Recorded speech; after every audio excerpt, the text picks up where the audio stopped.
Битки водихме с теб, но вървяхме напред към света, за който мечтахме.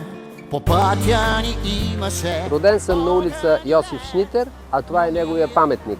Първият архитект на Пловдив – визионер. Пловдив има нужда от визионери. Погледни, че навън любовта се валя, хоризонта е в роса. Погледни, че навън. Здравейте, момичета! Здравейте! Къде е най-близкият свободен Wi-Fi? На фонтаните! Как се казва? Соломон Васил Wi-Fi номер 6. Вие ще станете отличнички.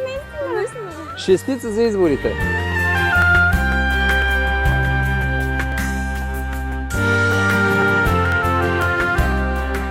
От малък знам, че раят на планетата е в Пловдив под тепетата.